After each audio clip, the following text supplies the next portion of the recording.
Chapter 134, New Members, 3. As soon as I posed the question, the room became tense.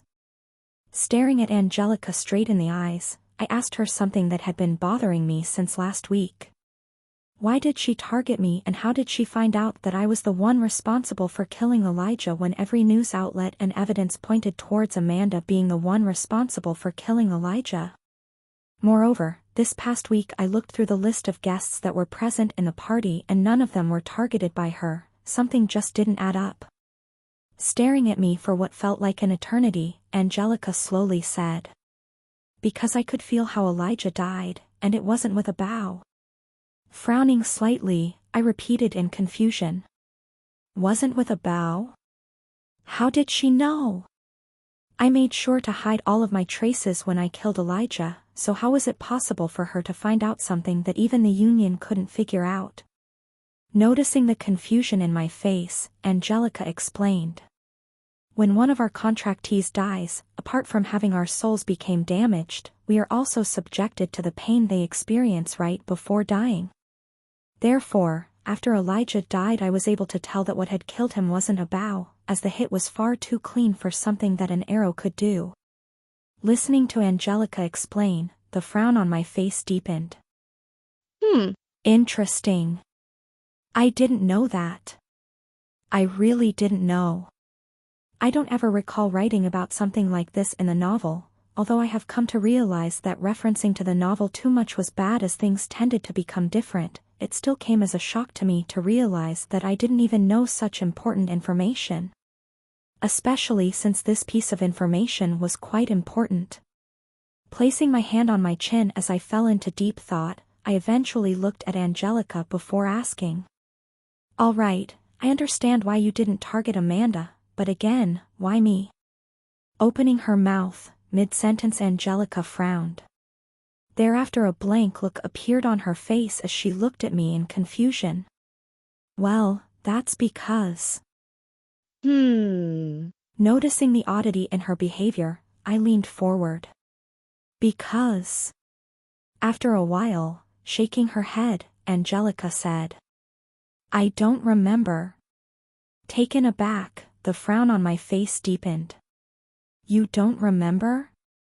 Placing her slender fingers towards the middle of her brows, after a couple of seconds, Angelica shook her head as a blank look appeared on her face. No matter how much I try to remember, I can't seem to recall why I was targeting you." Sitting up straight, interlocking my hands on the desk and resting my chin on it, the frown on my face deepened even more. Strange. Staring at Angelica for a couple of seconds, I leaned back on my seat and pondered. Out of all the responses that I wanted to hear, this one was probably on the bottom of my list. "I can't remember." Was what she said. Was she lying? Staring at Angelica, who seemed to be trying her best to recall, I lightly tapped on my desk. Tap. Tap. I wasn't sure, but I doubted it. After all, she knew I could force the answer out when proposing for it to be in the mana contract, therefore, chances were that she really couldn't remember. The real question was, how? Did someone perhaps have a hand in this? Or was her memory that bad? I doubt the latter was true, hence it could only mean one thing. Someone had a hand at this. As soon as my thoughts paused there, my face became solemn. Turning towards Angelica, I carefully asked, "What is the last thing you remember before forgetting your memories?" Glancing at me for a brief moment, Angelica's brows tightly knit as she tried her best to recall anything that she could regarding what had happened prior to targeting me. As she spoke, from time to time she would pause as an occasional look of confusion appeared on her face. I remember fighting against my previous subordinates before eventually winning, and then from there my memories start becoming a blur. However, I do remember someone handing me a picture of you." Taken aback, seriously glancing at Angelica, I couldn't help but repeat, "A picture of me?" Nodding her head, Angelica confirmed. "Yes, but that's all I can remember. I don't remember who gave me the picture, but I remembered them saying something like the person in the picture was responsible for killing Elijah. From there everything is self-explanatory as I started. Hoo. Listening to Angelica speak, I couldn't help but take a deep breath. This news was shocking. Someone was targeting me. Realistically speaking, the only person that came to my mind at the moment was Matthew. He was the only person I could think of that would target me. No, wait. Tap. Tap. Tap. Tapping frantically on my desk, I realized that Matthew wasn't the only one that could have been targeting me. There was someone else that could have done this. If we were talking about demons, it would be Everblood. He was another demon that I had come in contact with back in the dungeon, but at that time I was wearing a mask, so chances of him not finding out that. Abruptly pausing my thoughts there, I couldn't help but ask myself. Wait, did I have a mask on? Did Everblood see my face back in the dungeon? Massaging my forehead, I started looking back at the incident in the dungeon. At that time, I recall almost dying at the hands of Everblood's clone. I was too busy trying to preserve my life at that time that I wasn't sure about what had happened afterward. Did my mask fall off and he found out my identity? MMHHH, if so, it seems that Everblood may indeed be one of the people that could have been targeting me, but something still didn't add up. Glancing at Angelica sitting on her seat, I couldn't help but think. Why use her and not come personally? If it really was Everblood that was targeting me, why did he use her instead of going personally? After thinking for a long time and coming up with nothing, I helplessly shook my head. I didn't have enough evidence to find out who the real culprit was, but that didn't matter. It only meant that I had to be alert at all times. I needed to be more cautious and grow stronger even faster. I now knew that things beyond the plotline would start targeting me now. I could no longer be as carefree as before. I needed to be alert at all times, especially for when the time that another similar situation arose. From now on I have to be prepared for anything. Sigh. Sighing out loud, I stood up and lightly stretched my neck. Glancing at Angelica, whose face was still cold, I faintly smiled before saying, "All right, I guess that's enough talking for now. I will come back later with a mana contract. I will probably send it to you, and after you read through the contents you can decide whether you want to sign or not. If you want to negotiate the terms that I posed, text me directly." Tilting her head to the side, Angelica looked at me and asked with a hint of confusion in her voice. "Text?" Seeing the confusion in Angelica's face, I couldn't help but lightly smack my face. Right, demons don't use phones." With a slight frown on her face, Angelica tried to recall where she heard the word phone before and slowly said, "Phone? Are those the primitive devices that you humans use to communicate with each other?" Staring at Angelica for a couple of seconds, I nodded to myself. Yeah. I'll leave that task to Small Snake to handle. Wasn't going to have any part of this. Inwardly shaking my head as I imaged the predicament that Small Snake would find himself in, I put on my jacket and said, "All right, I have to go back to the academy now. If you have any questions, you can ask Small Snake." Tilting her head to the side, recalling the two individuals that were here before, Angelica bluntly said, "Small Snake? Which one is it? The primate or the stick?" Pursing my lips, I tried my best to keep a straight face. After a couple of seconds, I slowly said, "The stick." Nodding her head, Angelica said, "Very well, I shall take note of such individual. As long as I get my core back, I shall not care for such insignificant matters." "Good for you." 10 p.m. Smiling at Angelica, I glanced at my watch. It was about time I returned to the academy.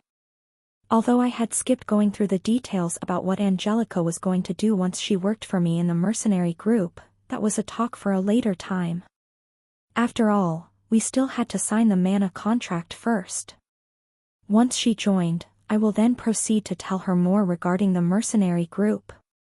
Plus, with her now joining my group, that would mean that we had a total of 4 members in our group. Only 1 member short before being able to start doing missions together. Thereafter from there, we could slowly increase the mercenary group rank as we complete more and more missions. Moreover, with Angelica in the group, rising to rank 2 would be a breeze.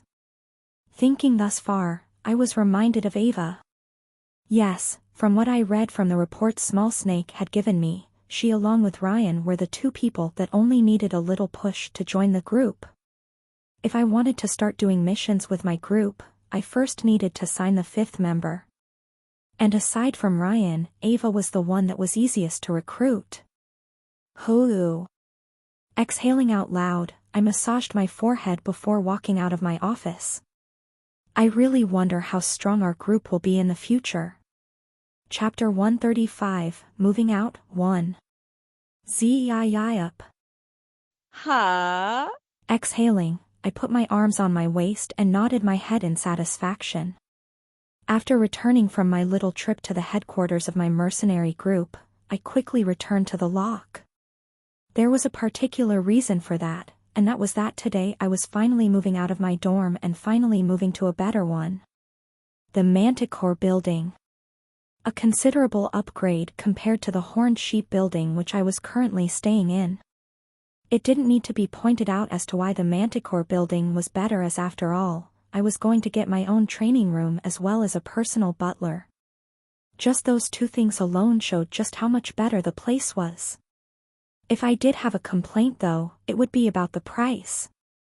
Believe it or not, I was roughly paying 100,000 U in monthly rent. Yeah. Very pricey, as that would mean that I was basically paying 1,200,000 U in yearly rent. Expensive, but worth it. With me having my own private training room, I no longer had to hold back when training. I could finally go all out and train without needing to worry about others discovering any of my secrets. And yes, although I could have gone to the Hydra building, the one that was even better than the Manticore building, I firmly was against the idea. Too expensive and was filled with annoying young masters. To hell with that. Aside from that, the main reason as to why I moved towards the Manticore building rather than the Hydra building was because Ava was here. With her being in the same building as me, there was more room for me to interact with her. At the very least, I wanted to interact with her in a more organic way rather than me creepily approaching her in class. It just would look very suspicious in my opinion. Either way, this move wasn't solely for me, as it was also going to be a big help for me in increasing the chances of recruiting Ava to my group. All in all, today was going to be a good day. All right. Voom. Tapping my bracelet once, all of the packages before me disappeared. Let's see, is there anything else I am missing? After making sure I took every package in front of me, stepping outside my dorm, I took one last glimpse at the insides of my room and checked to see if there was anything I was missing. After a couple of minutes, making sure that nothing was missing, I couldn't help but look back at the time I spent in this place. Although the 4 months I had been in this dorm were short, I couldn't say I disliked the place. If not for the private training facility, I would have opted to stay here rather than move. After all, I would have rather have saved money. But the situation called for it, and I really needed my own private training room, therefore I had no choice but to switch. Ha! Exhaling out loud and glancing at the long scar on the wall to the right, my mouth couldn't help but twitch. Thereafter, turning off the lights, I closed the door of the room and left. Clank. The scar had nothing to do with me. Name and student card. Arriving at the Manticore building reception, I was immediately greeted by a stern-looking middle-aged man. The middle-aged man before me had a long face, a well-formed nose, and puffy lips. His light brown hair was carefully brushed to the side to give him a cleaner look, however, his droopy eyes that had black circles beneath them gave everything away, as he looked to be on the verge of fainting any minute from now. Staring at the receptionist before me, I couldn't help but feel a trace of pity for him. Especially since another notable feature of his was his straight brown hair that was showing signs of thinning. It looked like he was really having a bad time here. "Here you go, my name is Ren." Complying with his request, I handed him my student ID card and told him my name. "Thank you." Without looking at me, the middle-aged man lazily took my card.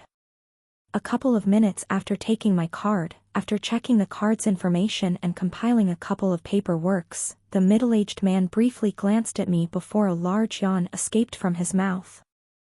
All the rules and stuff will shortly be sent to your phone, so if you have any questions look over there." Thereafter, taking out a purple card from one of the drawers of his desk, he swiftly handed it to me before closing his eyes and crossing his arms. Staring at the man, my mouth twitched as I shook my head at his behavior. "Thank you, I guess." Turning around, I looked at the card in my hand and saw an 906 engraved on it. Thereafter, I quickly headed towards the elevators. As I walked along the corridor of the building, I was impressed by the internal design of the building.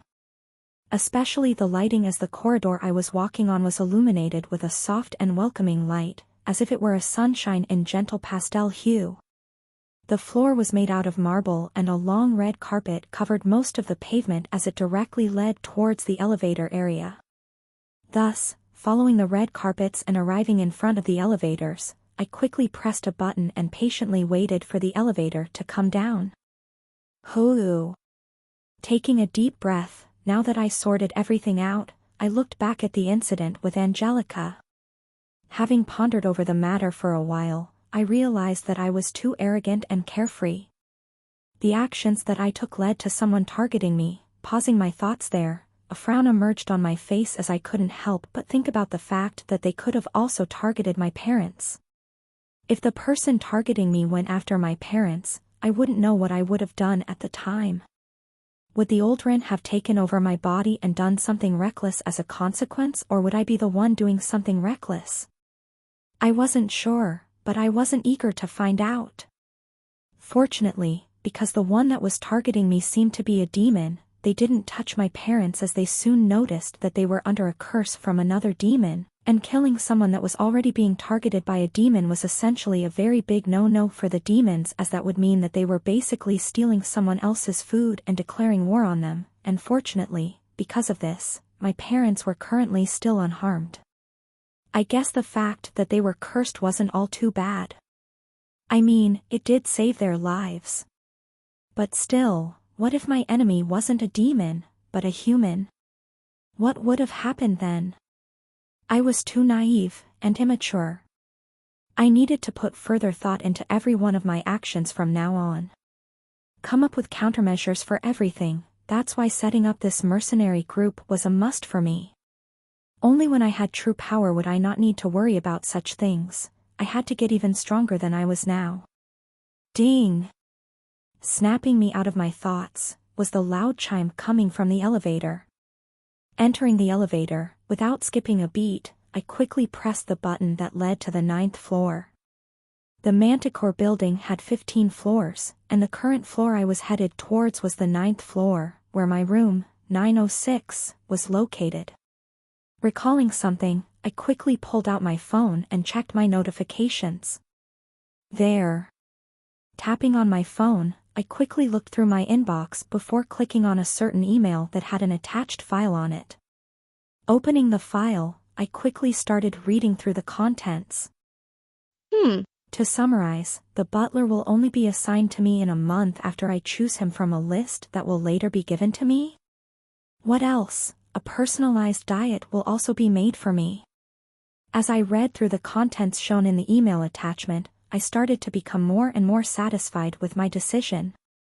I probably should have done this sooner. With all of the benefits and services I was being provided, it felt as if I was staying in a 5-star hotel. It was amazing. Ding! Exiting the elevator, I was greeted with a small corridor that split into two, left and right. Checking my phone, I turned right, and after walking past a couple of doors, I was soon able to see a door with the number 906 displayed on the side. Without hesitation, I swiped my card on the door. Shortly after, as the doorknob turned green, I opened the door to my room. Click! Entering the room, I was immediately stunned by what I saw. The first thing I saw was a large window inside of the living room that illuminated the whole place. Thereafter, I noticed all of the decorations around the place. From clean white sofas to a personal kitchen furnished with all sorts of utensils. Compared to my previous dorm, it felt as I was going from the slums to the main city. A huge difference. Turning right of the living room, I soon spotted the bedroom that had a large white bed in the middle. There were a couple of other decorations in this place, however, that wasn't what attracted me. No, it was in fact a door that was by the side of the bedroom.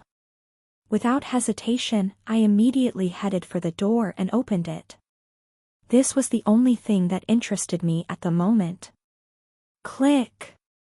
Opening the door, I instantly felt cool air brushed past my clothes. Thereafter, looking at the room, a look of amazement appeared on my face. Phew, this is exactly why I moved here. A large spacious room that was twice the size of the living room appeared before me. On the right side of the room, multiple different types of equipment ranging from dumbbells, squat racks, and all sorts of other gym equipment appeared before me. Moreover, they all seemed to be made by state-of-the-art tech, as the largest dumbbells, which were the 500 kilograms ones, were only about the size of a water bottle. Very small. That aside, on the left side of the room, there was no equipment or anything of the sort. However, the pavement and the sides of the wall were made of a special material that was shock absorbent. Essentially, that area was the area in which I could peacefully train my sword art without worrying about leaving a scar behind like what had happened to me before. As I looked at the gym, a satisfied grin appeared on my face as I couldn't help myself from exclaiming out loud. Ah. The more I stay here, the more I realize how I should have done this before. Now that no one is disturbing me during my training, I don't have to hold back during training, as I can just go all out. Ding! Dong! Just as I was happily admiring my new training room, I suddenly heard the sound of my doorbell ring. Taken aback for a brief moment, a slight frown appeared on my face. Who? I don't recall knowing anyone that was here. So who could it possibly be? Chapter 136, Moving Out, 2. Clank. Opening the door to my room, I was immediately greeted by two individuals standing in front of the door. Hello. Nice to meet you. Yes. How can I help you? Standing on the right side, with a friendly smile on his face, was a rather lanky individual with long curly blonde hair and green eyes. Extending his hand towards me, he introduced himself and his friend on the left, who was a stark contrast from him in terms of appearance. Nice to meet you, I'm Leo Smith from room 905 and he's Ram Johnson from room 907. With a bulging belly and greasy ginger-colored hair, the individual on the left, Ram, had a rather awkward but friendly smile on his face as he nodded his head. Good evening. Alternating my gaze between the two of them, I raised my brow and looked to my left and right where rooms 905 and 907 were. Thereafter, smiling at them, I said, "Oh. Do you guys live next door? Doesn't that mean we are neighbors?" Nodding his head, smiling kindly, Leo said, "Yup. We just received notice that someone was moving in today, and we wanted to be the first ones to greet you." Smiling back, I extended my hand towards them and introduced myself to them. "That's very kind of you. Hello, I'm a first year and my name is Rendover. Pleased to meet you." Nodding their heads, Leo and Ram shook my hand. "Pleased to meet you." "Nice to meet you too." Shaking my hand, a couple of seconds after we let go, a rather awkward silence enveloped the corridor. Noticing this, glancing at my room, I suggested. Do you want to come in? Hearing my suggestion, looking at each other, Ram and Leo nodded their heads. That would be ideal. Thank you. Seeing how friendly they were being, I decided to let them in. Although this place was filled with arrogant brats, that didn't mean everyone was like that. Seeing it how they didn't arrogantly look down on me or tried to establish their dominance upon our first meeting, I knew that the two of them were rather nice individuals. It was a nice change of pace considering what I was constantly going through in class. All right, please come in. Smiling even more brightly, I stepped to the side and let them in. It was a good thing they came as I had a few things to ask them with regards to this building. Smiling, Leo looked towards Ram and gestured for him to go in. After you. Thanks. Nodding his head, Ram entered the room followed by Leo shortly after. Thereafter, seeing that the both of them had entered the room, looking left and right to see if there was anyone else, I eventually closed the door. Clank. Closing the door, I turned around and said. Welcome, although I just moved in here, the place was already furnished before I came, so just have a seat while I make some tea. Sure. Thank you. Nodding their heads, Leo and Ram calmly walked towards the sofas and sat down. As they walked towards the sofas, from the side of my eyes, I managed to observe that they seemed to be rather familiar with the layout of the apartment. It seems like their rooms were similarly decorated. Hugh. Seeing that Leo and Ram were comfortably sitting on the sofa, heading towards the kitchen, I quickly heated a teapot and exhaled lightly. This was the first time I met people that were either not arrogant brats or novel characters. I didn't want to leave a bad impression. After all, being a loner wasn't really something I loved. A couple of seconds after Leo and Ram sat down, coming back with a steaming pot of tea, I sat on one of the sofas and poured tea for them. Thank you. Thanks. Thanking me and taking the teacups in front of them, Leo and Ram carefully took a sip of it. Placing the teapot down and blowing on my teacup, I looked at them and asked. You guys are also first years? Taking a sip of the tea and savoring the taste for a couple of seconds, placing the teacup down, Leo looked at me and nodded his head. Yeah. I'm from class A23 and he's from class A19, what about you? Class A25. As soon as finished speaking, silence enveloped the room. Thereafter, I saw both Leo and Ram look at me with a trace of pity in their eyes. I feel bad for you. Yeah. Confused, I couldn't help but tilt my head to the side and ask. Why is that? Aren't you in the same class filled to the brink with second-generation kids whose arrogance knows no bounds? Isn't it tense? Frowning slightly, I couldn't help but ask. Is it not like that for you? Glancing at each other, Leo and Ram simultaneously shook their heads. Taking another sip of the tea, Leo softly said. Nothing of the sorts, our class is pretty chill. Moreover, everyone is united and we don't form our own cliques like your class does. Frowning and interlocking my hands together, I leaned forward and asked. How come? Well, it's because there really isn't anyone important in our class, you get what I mean? Thinking for a moment, I shook my head. No, not really. Nodding his head, calmly placing the teacup down, Leo explained. Basically, because there really isn't anyone important in our class, no one needs to suck up to someone else's ass. If I had to say, our class is pretty balanced. Ram's class as well as everyone just gets along with each other rather than having someone commanding others and stuff like that. Listening to Leo speak, from time to time Ram would add a few things and nod his head in agreement. Although we do have some people that have a stronger background because the majority in our class is similar, we are rather united and thus no such thing happens. Placing my hand on my chin as I listened to them speaking, I lightly nodded my head. I see. It made sense. With how most of the arrogant second-generation kids ended up in my class, it wasn't strange that they had all formed their own cliques and segregated themselves from the other students, resulting in this imbalance forming within the class. After a while, looking at both Leo and Ram, I couldn't help but jokingly say, "Let me join your classes." After a short pause, staring at each other, we all lightly chuckled. Chuckling along with them, halfway through my chuckle, I stopped laughing and seriously said, "I wasn't joking.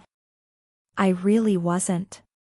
Maybe at first, but the more I thought about it, the more I wanted to move out. Their place sounded like paradise in my opinion. Although now that I took care of Arnold and a few other annoying brats, the fact that I was still ignored and verbally abused from time to time didn't change. And just like they said, almost everyone in my class was part of an influential family or whose parents were important figures in their own right. If I wanted to deal with them, I had to be thorough. I couldn't just pick a fight with anyone I wanted.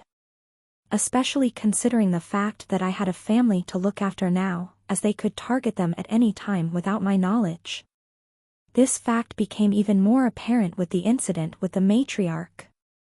Actions had consequences, and unless I thoroughly destroyed my enemy until I made sure they weren't going to take revenge on me, I couldn't move.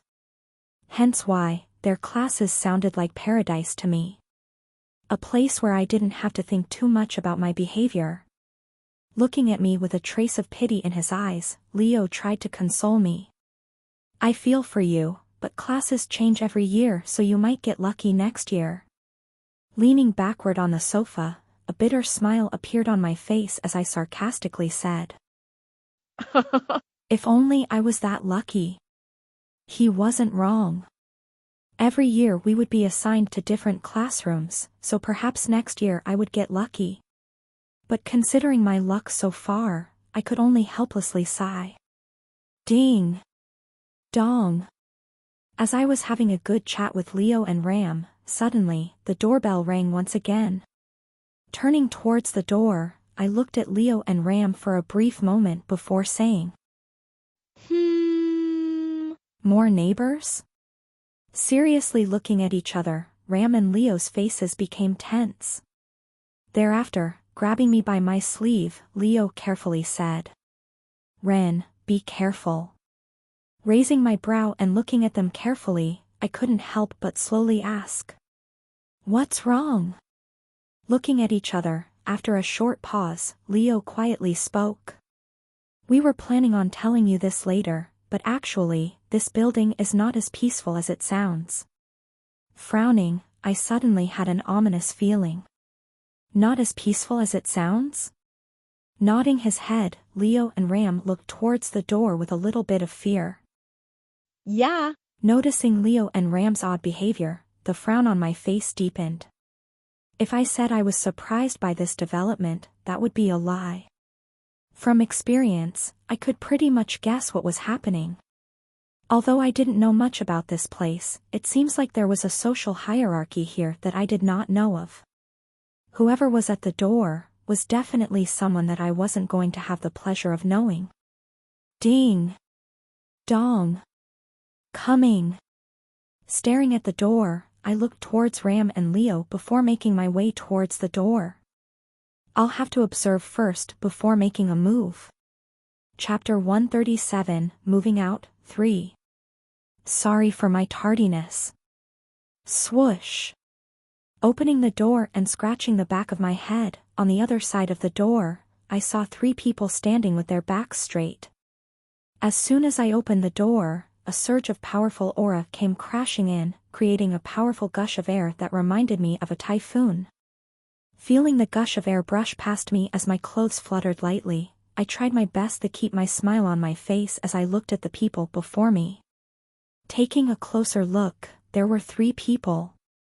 The 3 people looked to be in their 20s, however, considering that they were all wearing lock uniforms, they were still not there in terms of age. Their ranks looked to be at around the rank region, with the weakest of them being They each wore green-colored uniforms indicating that they were in their second years, and the one leading them, the strongest one of the lot, I could feel his rank being at around. The reason I knew this was because they didn't shy away from releasing their oppressive aura. Their intentions were obvious. Intimidate me. Well, it was supposed to suppress me, but it really had no effect on me at the moment.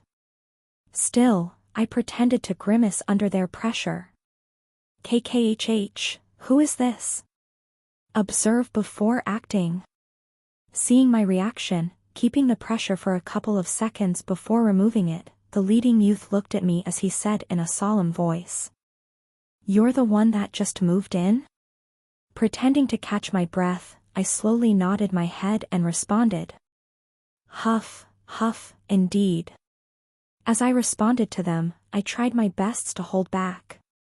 Although the way they talked and behaved irked me, I had to hold it in until I found out who their backer was. Chances were that they were someone I should probably not offend for the time being. After making sure he had exerted his dominance over me, the leading youth briefly glanced at his two lackeys behind him before looking back at me and saying, My name is Noah Riley, a fellow student who resides in this building. Currently, I am gathering all of the people in this building for our usual end-of-the-week meeting. Seeing that you are here, you should also come and introduce yourself. Don't worry, he just wants to get to know you better and help you adapt to this place faster," said Noah in a casual manner. Although he claimed that he was requesting for a word, his tone didn't contain any trace of request. It seems like something annoying was about to happen. Overbearingly stepping into my room without asking for my permission, Noah and his lackeys glanced around the room before a smirk emerged on their faces as they saw the two people inside of the room. Turning his attention towards them, crossing his arms, Noah snorted as he spoke. Humph, it seems like Leo and Ram are also here. Perfect, you guys must come with us too. Silently clenching their fists beneath their clothes, Leo and Ram both smiled towards Noah and stood up. Yes. Understood. Nodding his head in satisfaction, Noah calmly watched as Leo and Ram left the room with their heads hung low. Thereafter, turning his attention towards me, he said, "Hurry up as we don't have much time to waste." "All right." Watching from the side, I calmly observed everyone present in the room. From the way that the trio was looking down at Leo and Ram, and by how they both refused to retaliate. Although I wanted to help them, as they were the first people I actually got along with in this academy, now was not the time. From the way I saw things, it seems like whoever was backing the trio was rather powerful. To give his lackeys that much confidence. From the way they spoke and talked, it looked as though they owned the place. This situation may indeed become troublesome. After making sure Leo and Ram went out, looking at me, nudging me with his head, Noah coldly said, "Follow along." Smiling amiably, I nodded my head. "Sure. Good choice." Seeing me nod, Noah turned around and left. Nodding his head towards his two lackeys, Noah directly turned right and walked through the long corridor that seemed to stretch to no end. As I looked at Noah and the rest from behind, for a split second my eyes narrowed. Thereafter, an amiable smile appeared on my face as I closed the door behind me. Clank! I really am curious as to who the person they are following is. Taking the elevator and going all the way up to the 15th floor, we soon arrived in front of a large wooden door decorated with fine golden patterns. Straightening their backs and clothes, Noah and his two lackeys carefully fixed their clothes and made themselves look presentable. Turning my head to the side, I soon noticed Leo and Ram shivering slightly as they had their heads held down. Observing everyone around me, I carefully imprinted everyone's behavior in my mind. This was so that I could get an idea of who I was about to meet. All right. After making sure that they looked presentable, fixing his hair, Noah carefully knocked on the large door. Knock. Knock. Thereafter, a couple of seconds after Noah knocked on the door, opening the door was a young man dressed in a butler outfit. With his black hair neatly brushed to the side and wearing a nice butler outfit, a young man that looked to be in his mid-20s came to greet us at the door. Extending his hand forward and smiling, the butler said, "Please come in." "Thank you, Chris." Nodding his head towards the butler who seemed to be named Chris, Noah entered the room followed by his two lackeys. Shortly after, following Noah's lead, Leo, Ram and I also entered the room. As I stepped into the living room of the apartment, I was immediately left speechless by the grandeur of the place. With a mixture of endearingly vibrant colors matched with the nicely decorated room, the arrangements of the furniture and plants made this modern and multifunctional living room come to life in an instant. The cotton white walls and the dark wooden floors acted as a blank canvas that further emphasized the color introduced by the furniture and accessories such as the paintings on the wall and the green plants placed by the sides. Best of all, a large window at the end of the room enabled the light from the sun to freely illuminate the room, creating this brilliant veil of light that warmed the colors of the room. There also seemed to be a second floor as by the side of the apartment a wooden staircase could be seen. As I admired this room, I couldn't help think back to my new room. This penthouse apartment was by far a lot better than the room that I had just moved into, however, I wasn't jealous. After all, thinking about the monthly rent price of this place made this place look less attractive in my eyes. Noah, are these the last batch? Just as I was finishing admiring the place, walking forward, a youth with a gray suit and white t-shirt came to greet us. Yes. Pulling his gray blazer forward lightly, the youth raised his brow as he spotted me standing next to Leo and Ram. Oh. It seems like we have someone new here. Nodding his head, Noah calmly introduced me to the youth. Yes, he is a new student that has just arrived today. His name is Ren. As Noah was introducing me, I observed the youth next to him from head to toe. Aside from the obvious penthouse apartment, another reason I could tell that he was from a prominent family was his clothes that seemed to be made by top-end designers. His face was rather handsome as his skin seemed to be devoid of any pimples or imperfections. The most notable feature of the youth were his pair of eyebrows that were akin to a sword's edge as they made him look sharper and more commanding. As I was observing him, the youth was similarly observing me too. Shortly after observing me for a couple of seconds, smiling, the youth looked at Noah. Thereafter, after seeing Noah nod, the youth smiled brightly. So this is the new student? Great. Extending his hand forward, with a friendly smile on his face, the youth looked at me and said, "Welcome to the Manticore building, my name is Gerard Lim, and I am currently in my 3rd year at the Lock." Similarly smiling, extending my hand towards him, I shook his hand and introduced myself. "Right, very nice to meet you. My name is Ren." Great, great. Shaking my hands for a couple of seconds, I soon noticed that something wasn't right as a cold glint flashed past Gerard's eyes as the aura around him erupted. KH. Surprised, I immediately realized what he was doing and put on the greatest performance I could muster. Thud. With one knee on the ground, I fearfully looked at Gerard from the ground. My hand shook shortly after. KH, what's going on? After a couple of seconds, seeing the shock and fear in my eyes, letting go of my hand, Gerard laughed out loud as he helped me up. I was just joking, there is no need to look at me so seriously. Patting me on the back, he along with the others laughed out loud. What a nice prank. That was funny. Standing up, nodding my head towards Gerard, I thanked him for helping me up. Thank you. Rank. During that brief moment that he exerted his strength, I noticed that his strength was rank. Just a tidbit stronger than me. But that didn't matter. All I needed was a couple of seconds and his head would be rolling on the floor. Sorry about that prank of mine. Here, why don't you join the others? It was only after I got up that I managed to spot a crowd of students standing on the second floor of the apartment.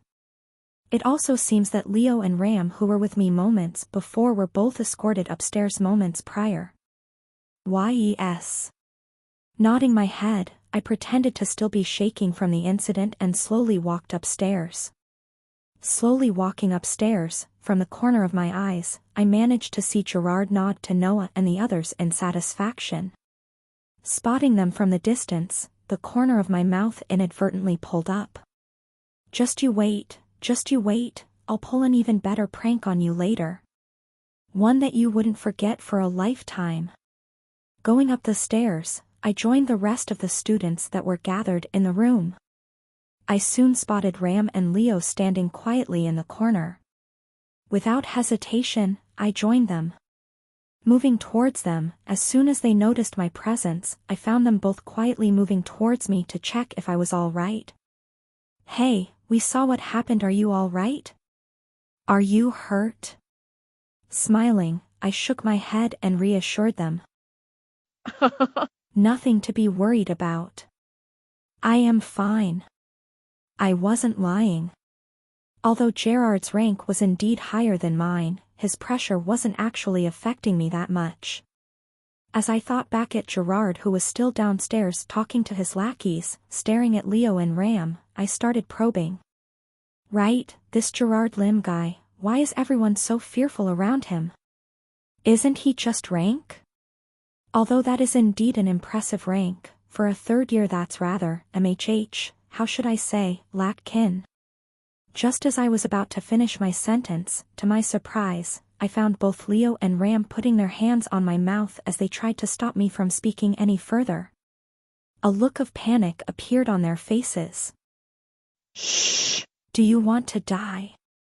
Taken aback, I couldn't help but look at them in confusion as I asked. What's wrong? Quietly glancing towards his left and right side to make sure no one was paying attention to them, lowering his voice, in an almost inaudible whisper, Leo slowly said. Don't ever mention anything regarding his talent again, or you might find yourself in deep trouble.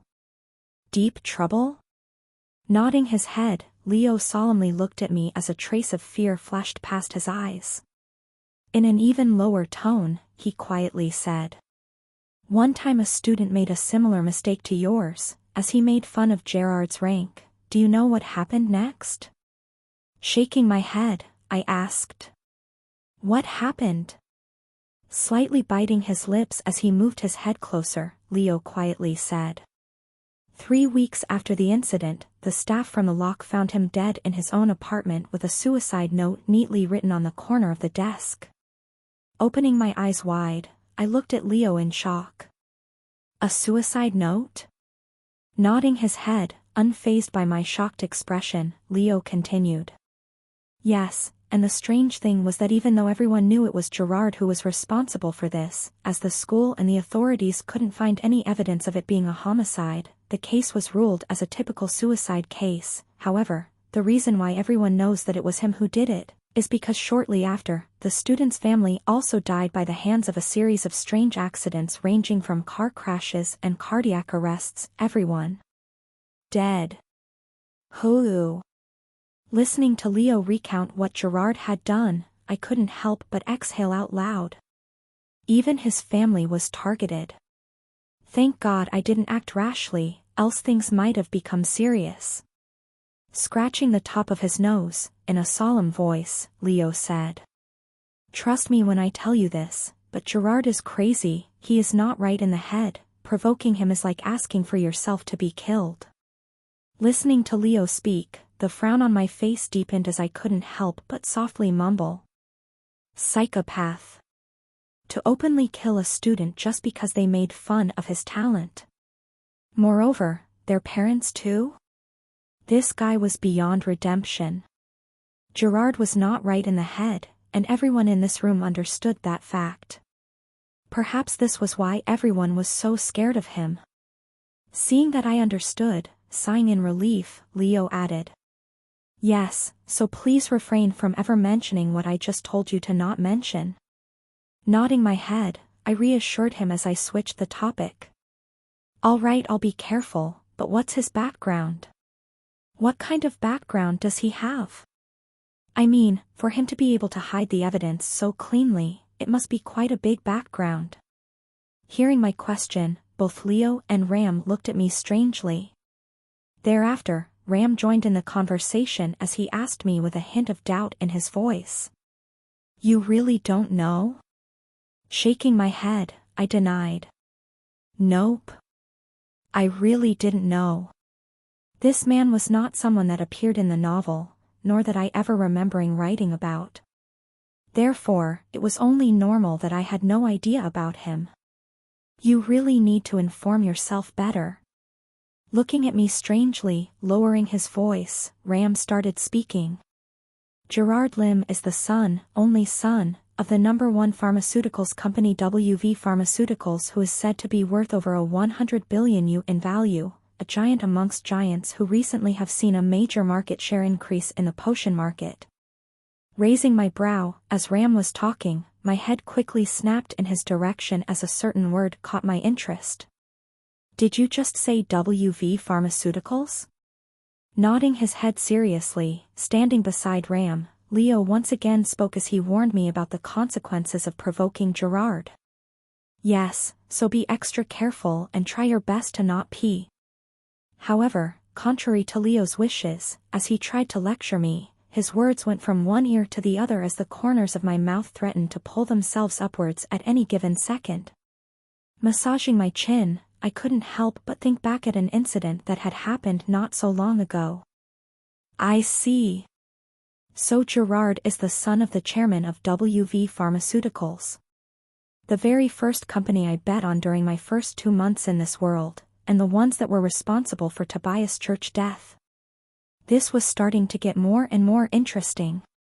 The more I thought about it, the more the corner of my mouth inadvertently pulled upwards. In the end, even though I tried to hide it, a large smile appeared on my face. What an interesting piece of news. What a very interesting piece of news indeed. It seems like I was going to be pulling a big prank soon. Chapter 138, Moving Out, 4. WV Pharmaceuticals. It's been a while since I heard of that name. Because at that time I was in desperate need of cash, I practically sold most of my stocks. Should I have saved it? Yes, most likely. Do I regret it? Not really. After all, it's not like their value shot up by that much.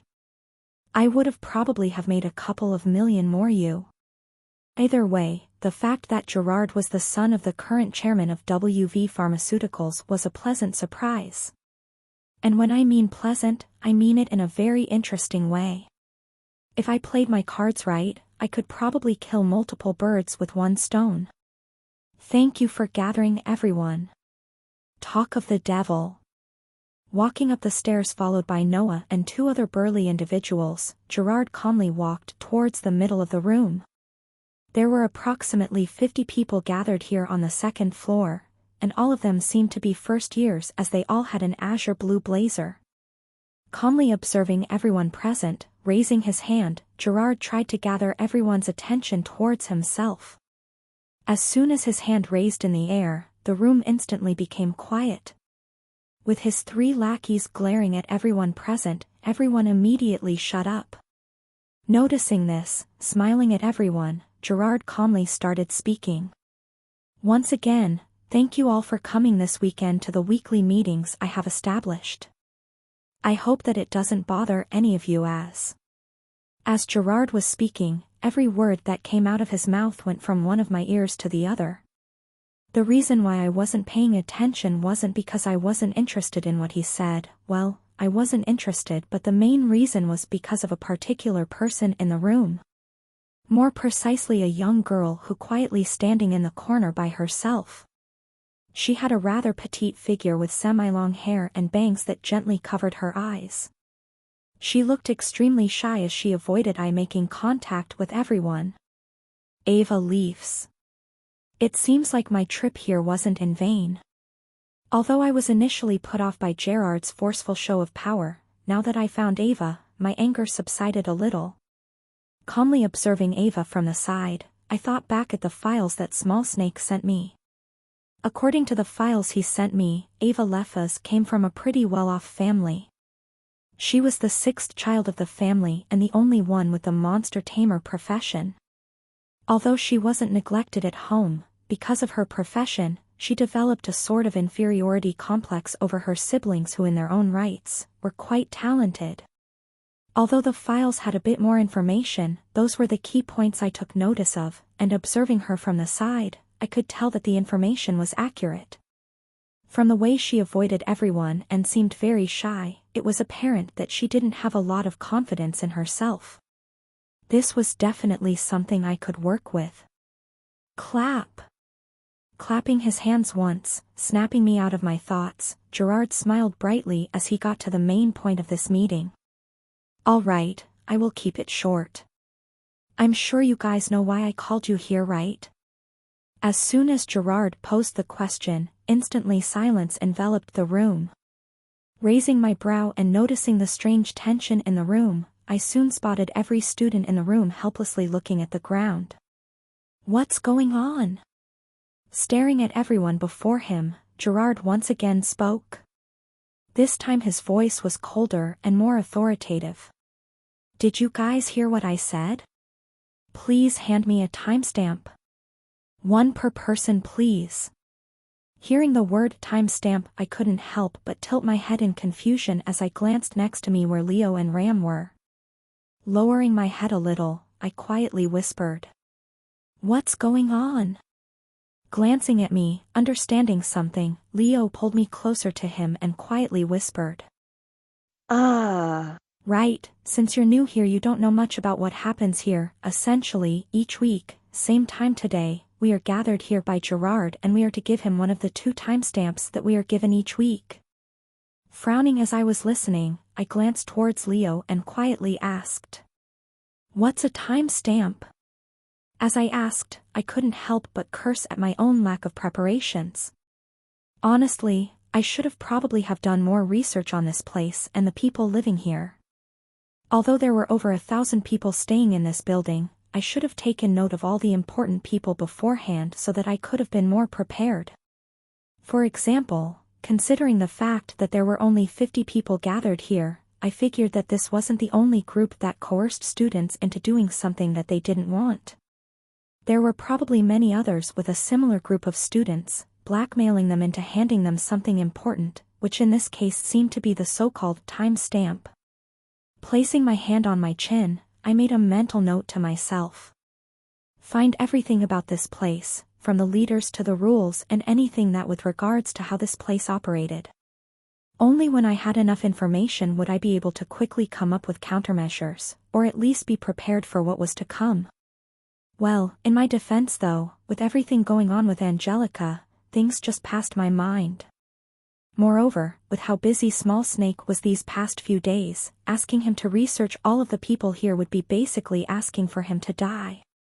This time, I had to do it without relying on Small Snake. Here, this is a timestamp. Taking out a green-colored card from his pocket, Leo showed it to me. Taking the timestamp from Leo's hand, I calmly observed it. The card seemed to be the same size as a credit card and apart from a few patterns on it, it didn't look anything special. Just like a regular card. As I was observing the card, from the corner of my eyes, I managed to spot students taking out a similar colored card and handing it to Gerard and his lackeys. Staring at the students lining up in front of each lackey, handing the card back to Leo, we quickly lined up. As I lined up with them, Leo quietly pointed towards the students who were handing in their cards. Right now just observe what is happening. Since you're new, you don't have to hand them a timestamp, but from next week you must give them one of the 2 timestamps you receive each week. Pausing slightly, and seeing the confusion on my face, he calmly explained. Regarding timestamps. To summarize what a timestamp does, it basically is an access card that enables people to gain access to the time regressive machine. Abruptly turning my head in Leo's direction, I repeated. Time regressive machine? Frowning slightly, Leo asked. You don't know what that is either? Shaking my head, I placed my hand on my chin as I fell into deep thought. No, I do know. I'm just surprised by the fact that this building has it. A time regressive machine. Of course, I knew what it was, a virtual machine that slowed time down. It had a high degree of realism, and through the neuron-enhancing liquid provided in the capsule of the time regressive machine, humans were able to develop a machine that made time flow much slower compared to real life. It was the perfect machine for students looking to increase their strength in a short time. However, there were obvious downsides to this machine. 1. They were expensive. The neuron-enhancing liquid required rare ingredients to make and was difficult to mass-produce. 2. Low supply and high maintenance cost. Moreover, they couldn't be used for prolonged periods of time, as that would put heavy strain on the brain. I knew about the time regressive machine as there were a couple of them in the Leviathan building where Kevin was. However, what I didn't know was that this building had one too. A machine that allowed someone to train inside of a virtual world where time was slower. The benefits were immense. Although it wasn't useful for helping students improve their rank, as only the brain was functioning faster whilst the body was flowing at a normal time, it was very useful for students who were looking to improve the mastery of their arts. It was understandable as to why Gerard was willing to go this far just to collect the timestamps. I mean, for untalented students like him, this was like a lifeline for them. All right, we are done. It didn't take long for Gerard and the others to collect all of the timestamps from everybody present in the room. In fact, it only took a couple of minutes. With no one protesting as they just handed their cards to him and his lackeys, everything went smoothly. Moreover, from what I observed, this seemed to be happening everywhere as everyone present accepted this situation like it was normal. 1, 2, 4, 7, 37, and 51, perfect.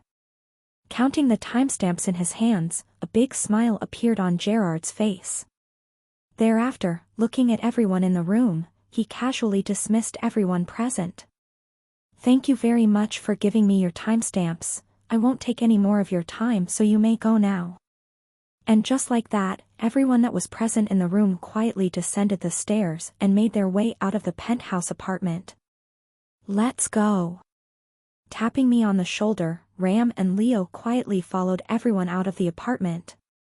Looking back at Gerard for a brief moment, turning my attention back to Leo and Ram, I couldn't help but ask. That's it? Glancing at me from the side of my eyes, Leo shot back. What more do you want there to be? Opening my mouth, I tried to say something, but I eventually relented and followed them out of the building. Never mind, I guess this gathering of his is only for the time passes. Pretty much.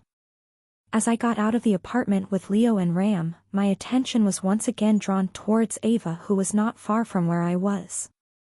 However, although she wasn't far from me, I refrained from talking to her. It wasn't the right time to approach Ava just yet.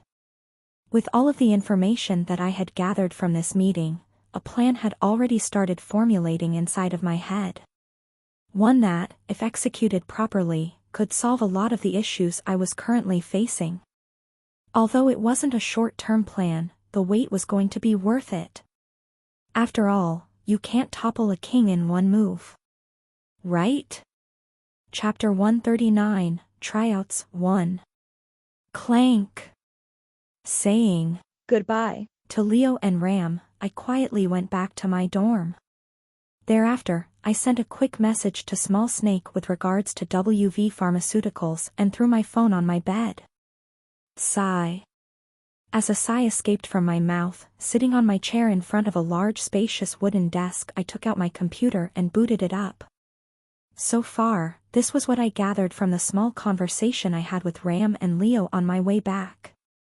The current Manticore building was ruled by the stronger, more influential people, and taking advantage of the fact that there is a time-regressive machine, they forced and coerced weaker students into giving them their time passes. In a way, this was pretty much how gangs operated. It was sort of cliché, but with this world being filled with clichés, I wasn't really surprised. Taking a small notepad from the drawer of my desk, I immediately summarized the information that I had gotten from them. I first started writing about the social hierarchy of this place. From what I remember that they told me, there were 5 people I had to watch out for in this building. And according to Leo and Ram, these 5 people, because of how influential and powerful they were known by everyone here as the 5 tyrants. Through their connections and parents' fame, these 5 people ruled the Manticore building with an iron fist.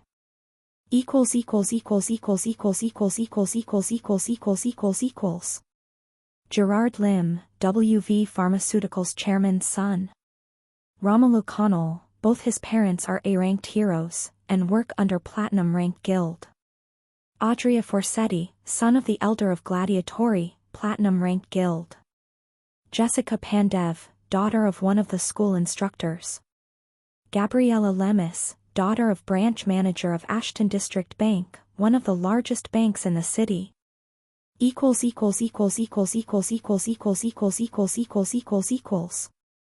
As I looked through the list of names, apparently, I was quite lucky to be under Gerard's rule.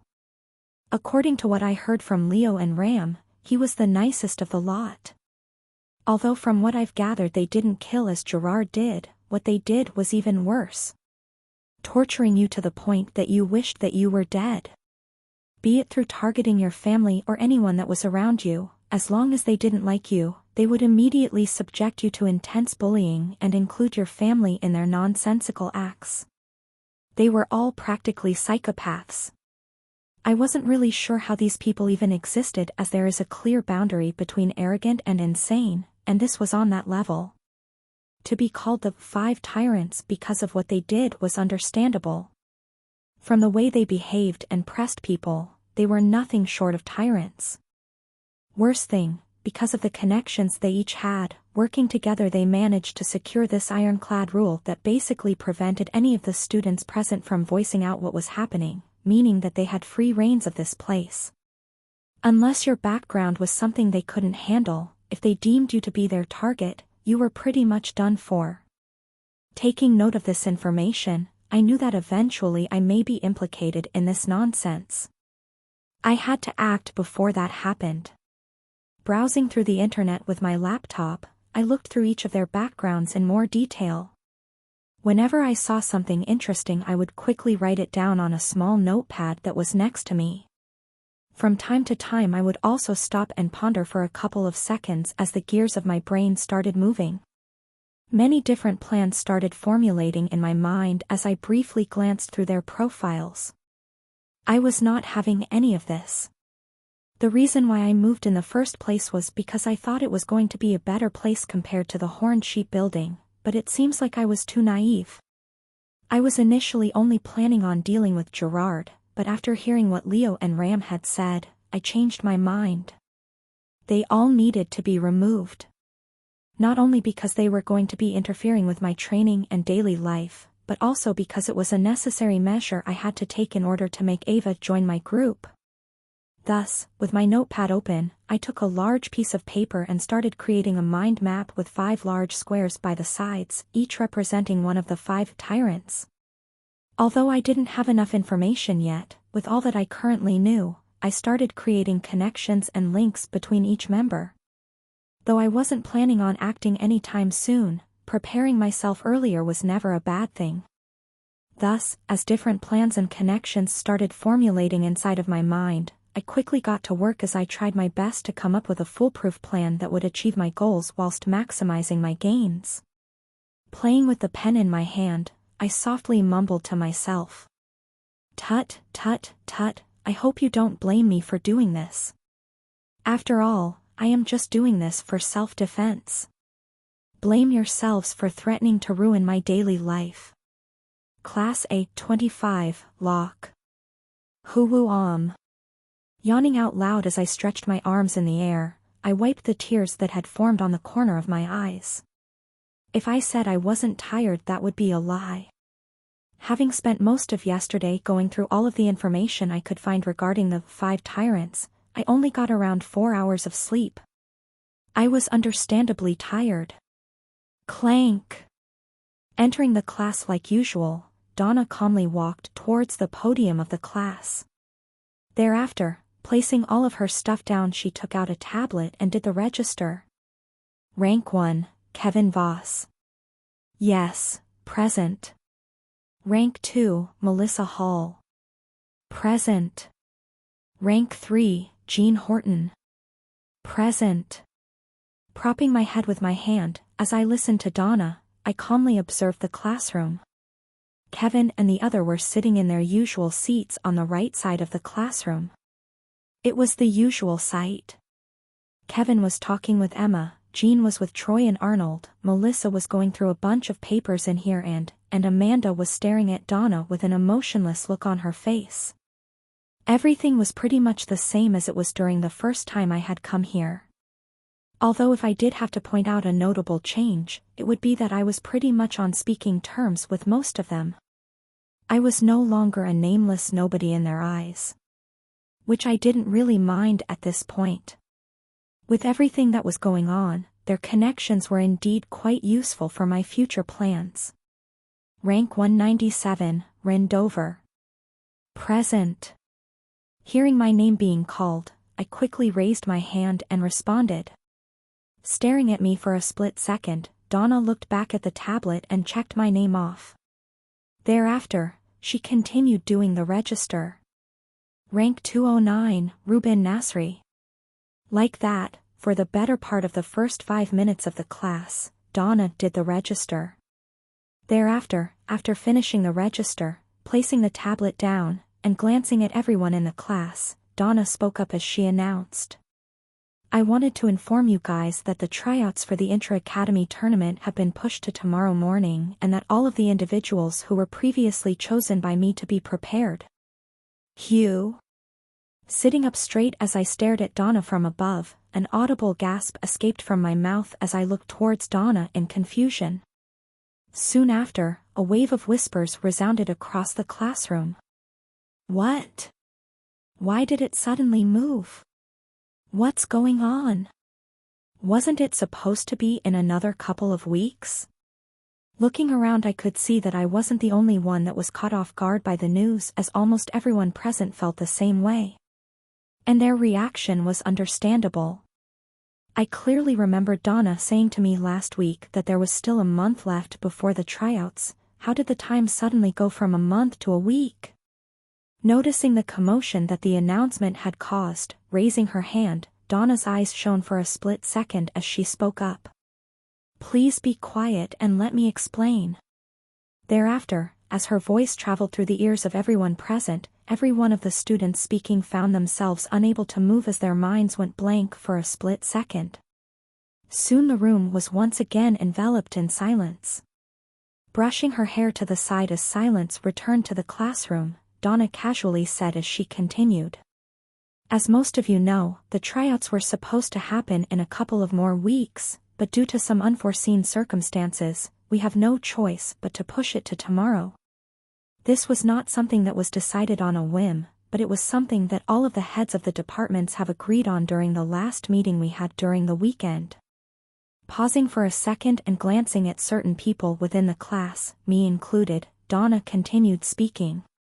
So for those of you that have been selected beforehand, please meet me at the arena grounds in Section G tomorrow morning at 8 a.m. where you will be joined by the rest of the candidates from the other classes. Any questions? Stopping there, Donna looked around the class and pointed towards a student. Yes? Raising her hand up, one of the female students stood up asked. Miss Longburn, if we participate in the tryouts, what about the register for the classes? Hearing the question, Donna kindly smiled. You don't need to worry about your attendance as the professors have already been notified in advance.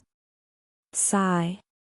As I was listening to Donna answer questions, a sigh inevitably escaped from my mouth as I buried my face in my arms. You know what?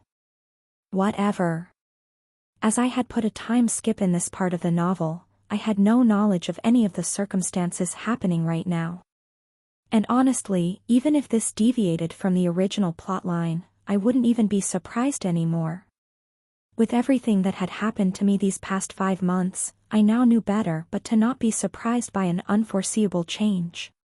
Fool me once, shame on you; fool me twice, shame on me. Well, I did get fooled more than twice, but that was beside the point. I no longer should just think something will always go my way. There will always be something that will go against what I predicted. It was just how life worked. And knowing this, I decided to just go with the flow and adapt to any of the changes that were happening around me. I guess you could say that this was my own way of maturing. Chapter 140, Tryouts, 2. Looking towards the sky as I covered my eyes with my arm, I couldn't help but yawn. The sun was exceptionally bright today, and even though it was early in the morning, 8 a.m., the sunlight was brightly illuminating the surroundings. Arriving at Section G, I was immediately greeted by a large crowd of students. I'd estimate that there were a total of 100 first years alone. They each stood on the upper areas of the arena as they all looked below where the platforms were located. Usually, the platforms would have had many students sparring and fighting against each other. However, today there was no one present. It was a strangely odd sight. After looking at the platforms of the arena below for a couple of seconds, turning around, I soon spotted Donna, who was in front of the representative members of our class. Although I couldn't see clearly as I was still quite far, I spotted around 12 students sitting behind her. Leisurely making my way there, I soon was able to see the identity of the members, and lo and behold, apart from a few, they were the usual suspects. Kevin and his group. "Hurry up, you're the last one." Spotting me from the distance, Donna quickly nudged for me to come over. I'm late?" Checking her watch, Donna added. "Yes, by a full 7 minutes. "All right." Secretly clicking my tongue, I increased my pace. Hurrying up, I soon arrived before our group and sat down on the ground. Thereafter, taking out my MP3, I put my earbuds on and played some music. It was too early for me to be socializing. Moreover, it seems like I wasn't the only one that felt that way, as almost everyone was busy doing their own thing. 10 minutes after I started playing music, appearing in the middle of the arena below, an imposing man wearing a black instructor uniform calmly looked at the audience before him. Thereafter, his booming voice reverberated through the whole area as he warmly smiled and introduced himself. "Welcome everybody, my name is Sean O'Leary and today I will have the pleasure of hosting the tryouts for the Intra-Academy tournament." Stopping there as he waited for everyone to turn their attention towards him, Instructor Sean clenched his fist and raised it in the air. Thereafter he started speaking, and with every word he said, his voice became louder and louder. "Young aspiring heroes, this is the chance of your life. If you are able to shine in this tournament, not only will you bring honor to the Academy, you will also bring honor to yourselves and your relatives. This is the moment that all of you have been waiting for, the chance for you to spread your name far into the human domain. Let them know about you and your splendor." Pausing for a second and glancing at every student present, Instructor Sean's already loud voice boomed even louder as it reverberated throughout the whole arena, resulting in the handrails shaking. "Instead of looking for guilds, make the guilds look for you, and what better way than by shining in this year's edition of the Intra-Academy tournament? So rise to the challenge and show them just what you're made of." Stopping there, raising both hands in the air, his imposing figure basked underneath the sunlight. After a short silence, staring at the instructor's imposing figure in the middle of the stage, the whole stadium erupted in cheers and applause. Wow. "Yes. We will definitely join. We will do our best." With my mouth half open, I took off one of my earpieces as I looked towards my left and right where students could be seen cheering everywhere. My face couldn't help but scrunch up as my body involuntarily shook. Seriously? What was that just now? Did no one notice the fact that he was purposely posing to make himself look cooler? Was I the only one? What in the world did I just witness? Scanning the audience before him, and seeing everyone pumped up as a result of his speech, the corner of Instructor Sean's mouth pulled upward. Dramatically raising his hand in the air to stop everyone from talking, the instructor continued as his voice became more solemn. I will skip with the unnecessary information and get straight to the point. Because of some unforeseen changes, as most of you know, we have decided to push forward the tryouts. I know some of you may not be ready, but we simply had no choice, and for that, we apologize. Pausing for a second, Instructor Sean carefully glanced at everyone present. Thereafter, he subtly lowered his head in an apology. After a couple of seconds of silence, looking back up, he once again started speaking. This time, his voice was much brighter. However, don't be demoralized. Take this setback as a lesson. Never take anything for granted. Situations might change when you least expect them to, therefore what you need to do is adapt and persevere through the setback. Only then will you truly be fit to be a hero. Scanning everyone in the room present to make sure they understood his message, Instructor Sean looked towards his left where an old man stood. Clap. Shortly after, seeing the old man nodding his head slightly, Instructor Sean clapped his hand once and said, "All right, enough with that, let's get back to the tryouts." Rubbing his nose, taking out a piece of paper from his pocket, Instructor Sean started reading it. As he read the paper, his tone started becoming more monotonous with every passing second. It was apparent that he was only good at improvising. We will shortly be separating each year, and from there, we will once again split you according to your classes. Each class will compete with another class from the respective year, and the matches will be displayed on the large monitors above. Pausing and pointing upwards where 4 large monitors that were each the size of a large truck stood, Instructor Sean's monotonous voice continued to ring across the arena. This examination will take part in the virtual world, and thereafter, based on performances, the teams that perform the best will directly be chosen as members for the tournament. Pausing there to make sure that everyone understood, Instructor Sean started flipping through a couple of pages before he resumed speaking. Today's trial is simple. It will be a 6 versus 6 code breaker competition. One of the main competitions in the tournament. The rules are simple. All you have to do. Listening to the instructor speak, I couldn't help but roll my eyes. How can someone's personality change so much? Going from being an overly dramatic individual to this monotonous and boring one. He must really hate boring stuff. Anyhow, that didn't matter at the moment. Currently, he was explaining the rules of the Codebreaker game, and as I had made the game, I already knew the rules, hence why I wasn't paying attention. The rules were simple. It was sort of like Capture the Flag. No, it was basically like Capture the Flag with some twists to the game. Each team, through the virtual world, would enter a map which was selected at random by the professors, and from there, each team, in order to defeat the other team, must insert a specific code on a metal pillar that they each had to protect. Sort of like the flag from Capture the Flag. Once the code was put in, the team would win. Simple as that. However, there was a catch. In order for someone to break the code, they needed to first get the code that was given to a team member before the competition started. The person holding the code was not selected at random, as the team could choose who held the code before the game started. Thus, the goal of the team was to first get the code before making their way towards the other team and breaking the code by inserting it in the metal pillar on the other side. Therefore, the hardest part of the game was not inserting the code, but actually finding the code, as one of the 6 people present had it. To make matters worse, there was also a time limit for the game, making this trial even harder, as defeating a person one by one was put out of the equation. Alright, that's enough from me for today. I will let your instructors take over. I hope to see you when the time the real tournament comes. I wish you all the best of luck.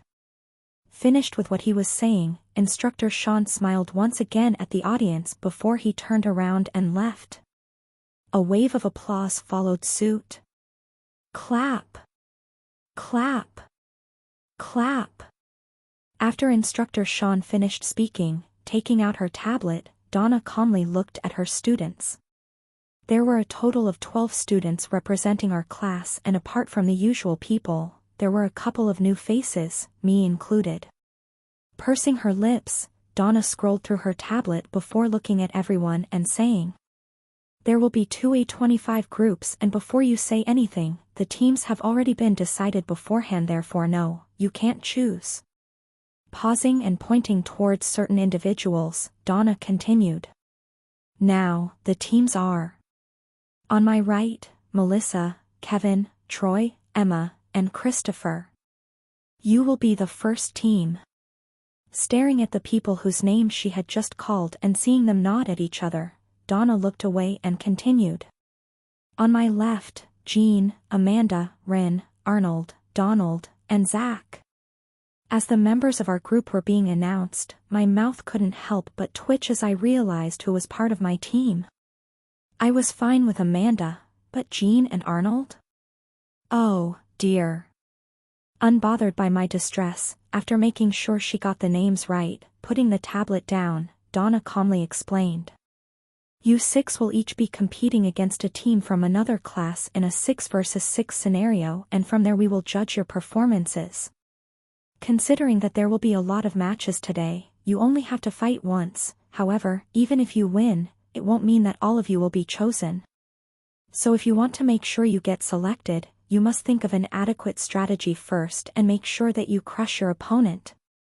Pausing there, Donna solemnly looked at everyone present before saying, "That's enough from me.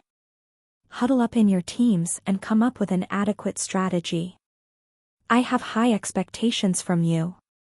Finished with what she wanted to say, Donna briefly glanced at everyone present before leaving. Sigh. As I watched Donna leave, an exhausted and tired sigh escaped from my mouth. Brushing my hair to the side, I glanced towards my group in the distance. My eyes soon interlocked with theirs, and a bitter smile appeared on my face. Now how am I going to deal with this?